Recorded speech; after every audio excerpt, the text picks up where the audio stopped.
ये कहानी है श्री राधा रानी और एक तोता की, जो उनका संदेश भगवान श्री कृष्ण के पास लेकर जाता था। तो चलिए इस कहानी को पूरी सुनते हैं, जब आपके समझ में आएगी। चलिए शुरू करते हैं कहानी को। राधा के पास कृष्ण को भेजने के लिए कोई संदेश नहीं था। जब संदेश तो एक ही था, तो उसकी क्या जरूरत थी। लेकिन छोटा हरा तोता बेसब्री से अपने पंख फड़फड़ा रहा था और अपनी उड़ान शुरू करने के लिए उत्सुक था। ऐसे कई तोते थे जो हर दिन कृष्ण के पास उड़ते थे, लेकिन जब वह राधा का संदेश लेकर जाता था तो उसे महत्वपूर्ण और खास महसूस होता था। जाओ और उससे कहो कि आज मक्खन बहुत स्वादिष्ट है और उसका इंतजार कर रहा है, राधा ने कहा। उद्देश्य से भरा हुआ छोटा पक्षी उस दिशा में आकाश में उड़ गया जहां उसका दिल उसे खींच रहा था। संदेश सांसारिक थे, लेकिन ये कम से कम मायने रखता था। तोते का जीवन और मन राधा और कृष्ण के बीच, लालसा और प्रेम के बीच झूलता रहा। जैसे जैसे साल बीतते गए और राधा के शरीर छोड़ने का समय आया, उन्होंने तोते से कहा कि उसका उद्देश्य अपने भगवान की महिमा को सभी के साथ साझा करना है। उसकी उपस्थिति में रहने के बाद उसके अस्तित्व की हर कोशिका भक्ति के मधुर अमृत से सराबोर हो गई।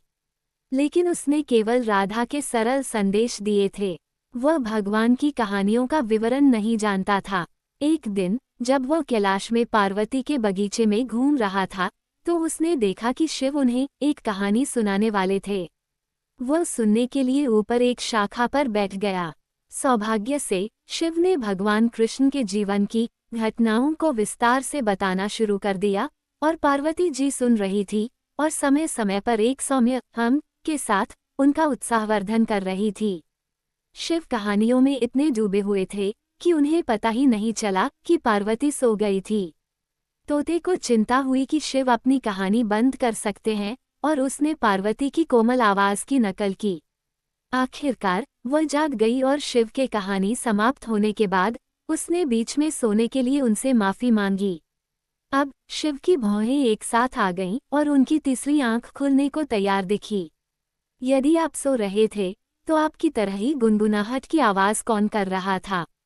उन्होंने तोते की उपस्थिति को महसूस किया। इससे पहले कि शिव उनकी दिशा में मुड़ते, छोटा तोता अपने पंखों की गति से तेजी से उड़ गया। वह बिना आराम या राहत के बहुत दूर तक उड़ गया। महर्षि वेद व्यास का आश्रम आगे था। वह अपनी कुटीर में प्रवेश कर गया। उनकी पत्नी वाटिका, आदरणीय ऋषि जाबाली की पुत्री, उसी क्षण जम्हाई ले रही थी। तुरंत तोता अपने सूक्ष्म रूप में उसके अंदर प्रवेश कर गया। व्यास ने देखा कि क्या हुआ। उन्होंने शिव को अपनी कुटीर की ओर आते देखा और उन्हें प्रणाम करने के लिए उठे। शिव ने कहा, मैं जिस तोते की तलाश कर रहा हूँ, उसने आपके निवास में शरण ली है। महान ऋषिवर, उसने पार्वती की नकल करने का दुस्साहस किया। व्यास ने अपनी दिव्य दृष्टि से सब कुछ देखा। हे प्रभु, क्या उस कोमल प्राणी को, भगवान कृष्ण की मनमोहक कहानियों को सुनने की प्यास के लिए दोषी ठहराया जाना चाहिए? और वह भी जब आप स्वयं ही सबसे शुद्ध और सबसे शुभ तरीके से सुनाई गई हों। ऋषि के शब्दों को सुनकर शिव मुस्कुराए। इसके अलावा वह आपके कथन को सुनने के बाद अपने कर्मों के किसी भी बीज से मुक्त हो गया है। वह अब शुद्ध है और मन की विकृतियों से मुक्त है। उसे रहने दो हे महादेव। उसे आशीर्वाद दे कि वह आने वाले युग में मानवता के लिए भक्ति और ज्ञान की यह चिंगारी लाए।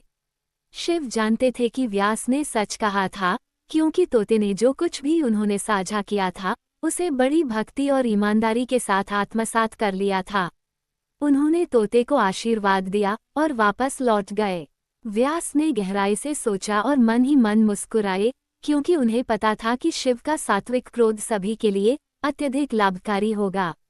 तोता अपने सूक्ष्म रूप में वाटिका के गर्भ में 16 साल तक गहरी समाधि में रहा। उसने बाहर आने से इनकार कर दिया और व्यास से कहा कि वह अंदर शांत है। उसने कहा, जिस क्षण जीव संसार में आता है, मन राग द्वेष के बीच फंस जाता है, बुद्धि निर्णय और संदेह के बीच फंस जाती है। मैं यहाँ ठीक हूँ। हालांकि उसके लिए अपना उद्देश्य पूरा करने का समय आ गया था। व्यास ने उससे वादा किया कि वह माया के आवरण से अछूता रहेगा और उसे बाहर आने के लिए प्रोत्साहित किया। कहानी कहती है कि जैसे ही बच्चा पैदा हुआ, वह तुरंत ही एक 16 वर्षीय बालक बन गया, जिसकी तेजस्विता अतुलनीय थी। उसका नाम शुक रखा गया। व्यास ने उसे वह सब सिखाया जो वह कर सकते थे, और उसने आगे देवों के गुरु बृहस्पति से शिक्षा ली। बालक ने पानी में स्पंज की तरह सहजता से ज्ञान को आत्मसात कर लिया। इतना कुछ सीखने के बावजूद भी वह अभी भी अधूरा महसूस करता था। व्यास ने उसे राजा जनक के पास जाकर अपना गुरु बनाने और आत्मज्ञान प्रदान करने के लिए कहा। 7 दिनों तक वह महल के द्वार पर पूरी तरह से अनदेखा होकर प्रतीक्षा करता रहा। वह अविचलित और तेजस्वी खड़ा रहा। फिर उसका बहुत धूमधाम से स्वागत किया गया और 7 दिनों तक उसे इंद्रियों के सभी सुख प्रदान किए गए। वह अविचल रहा। शुक को इतना केंद्रित देखकर जनक प्रसन्न हुए और उन्होंने इस युवा बालक को ब्रह्म का सर्वोच्च ज्ञान प्रदान किया। शुक हजारों सूर्यों की चमक से चमकते थे। उनकी उपस्थिति ही इतनी कोमल, प्रेमपूर्ण, मनभावन और दिव्य थी। जब सही समय आया तो राजा परीक्षित को उन्हें अपनी सभा में श्रीमद् भागवत कथा सुनाने के लिए बुलाया।